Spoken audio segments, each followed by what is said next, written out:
নমস্কার, কেমন আছেন সবাই? স্মৃতিচিত্রে একটি নতুন ব্লগে আপনাদের সবাইকে স্বাগত। এইসব থালা বাটি দেখে নিশ্চয়ই বুঝতেই পাচ্ছেন যে কিছু একটা হচ্ছে। চলুন আপনাদেরকে বলি যে কি হচ্ছে। এই যে দেখতে পাচ্ছেন থালা, তারপর বাটি, আর এই যে আমার শাশুড়ি মা আসলে এখন বড়ি তৈরি হবে। আমাদের সামনেই তো জগদ্ধাত্রী পুজো, সেই জন্য জগদ্ধাত্রী পুজোর বড়ি তৈরি করা হচ্ছে। মায়ের যে ভোগ রান্না হয় সেই ভোগে এই বড়ি দিতে লাগে। সাধারণত বিউলির ডাল আর খেসারির ডাল, এই দুই ধরনের ডালের বড়ি তৈরি করা হয়। মায়ের যে ভোগ রান্নায় যে চচ্চড়ি, তারপর আরো বিভিন্ন ধরনের যে পদ হয়, তো সেখানে এই বড়িগুলি দিতে লাগে। যেহেতু ঠাকুরের জন্য হচ্ছে, তাই সমস্ত বাসন কিন্তু এগুলো ঠাকুরেরই। আর যেটা নেওয়া হয়েছে আলাদা করে সেটা হলো একবারে নতুন বাসন, কেননা ঠাকুরের জিনিস তো আর কোনো যেই বাসনগুলো ব্যবহার করি আমরা দৈনন্দিন সেই বাসনে করা যাবে না, সেই জন্য একেবারে নতুন বাসন।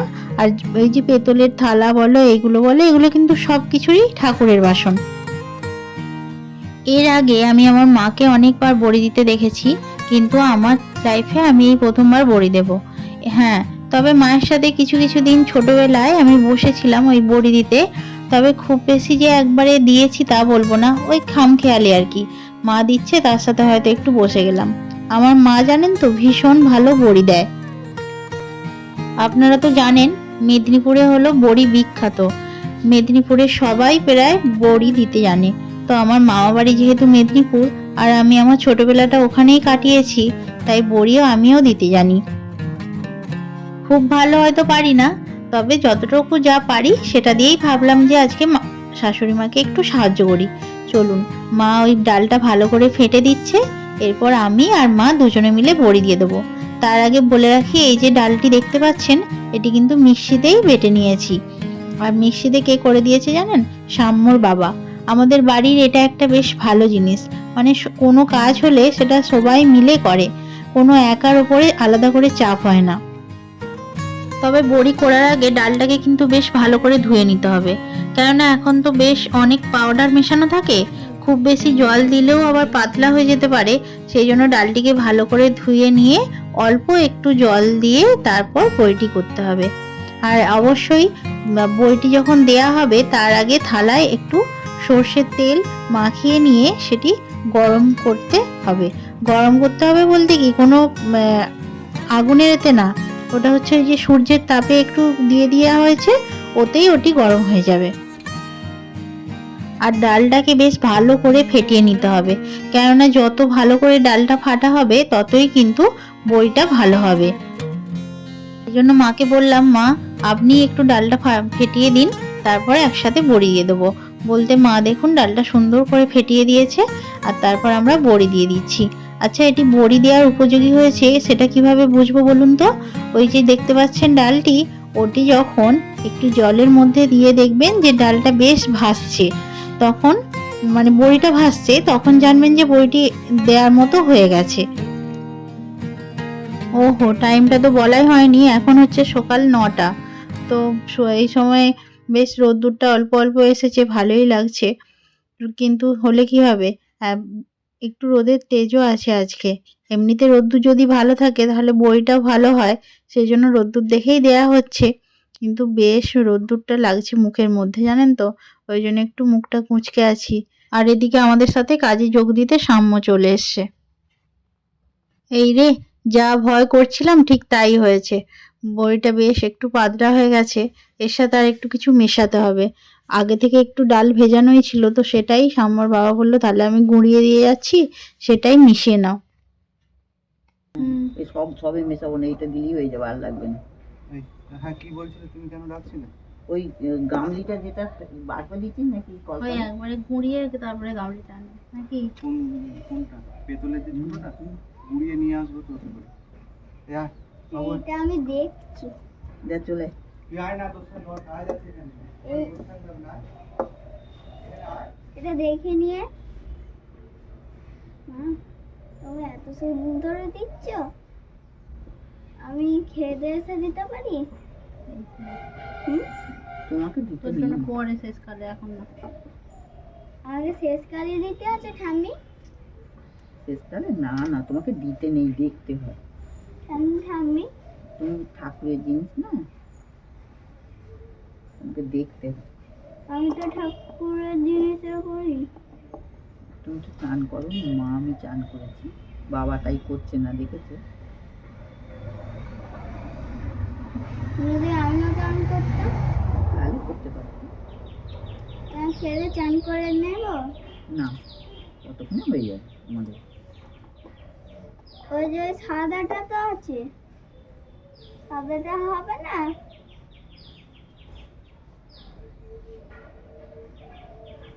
সাম্য বেশ কিছুক্ষণ বসে থাকার পর দেখলো যে কেউ আর কিছু ওকে বলছে না, সেই জন্য ও এবার নিচে চলে গেল ওর কাজ করতে। ও আসলে এই কিছুক্ষণ আগেই ঘুম থেকে উঠেছে। অন্যদিন আর একটু তাড়াতাড়ি ওঠে, কিন্তু কালকে যেহেতু ঠাকুর দেখতে গেছিলো সেই জন্য আজকে সকালে আর তাড়াতাড়ি উঠতে পারেনি। আর আমাদেরই কাজ ছিল বলে ওকে আর জোর করে তুলিনি, ভাবলাম যখন উঠবে উঠুক। আর সেই জন্যই এতটা দেরি করে উঠেছে। উঠে ব্রাশ করে নিয়ে এখানে চলে এসছে। এবার নিচে গিয়ে ও এবার খেতে বসবে। তো এখানে যখন ওর কিছু কাজ হচ্ছেই না, সেই জন্য ও এবার নিচে চলে গেল। আর এদিকে মা আর আমি যে যার কাজে ব্যস্ত থাকলাম, কেননা আমাদেরকে এইগুলো করে উঠে তারপরে আবার রান্না করতে হবে, সেই জন্য একটু তাড়াহুড়ো করেই আরো করছিলাম, মানে যতটা সম্ভব আর কি। আর আমাদের খুব বেশি আর বাকিও নেই। এর মাঝে সাম্যর বাবা আবার একটু ডাল দিয়ে গেছে, তো সেটা এর মধ্যে মিশিয়ে নেওয়া হয়েছে। আর অল্প একটুই বাকি আছে।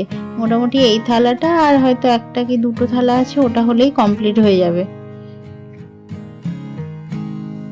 চলুন, এবার মোটামুটি আমাদের শেষ থালার কাজ চলছে, বাকি হয়েই গেছে। মায়েরও এটা হলেই মোটামুটি কমপ্লিট হয়ে যাবে, আর আমিও একটা দিচ্ছি, সেটা হলে কমপ্লিট হয়ে যাবে।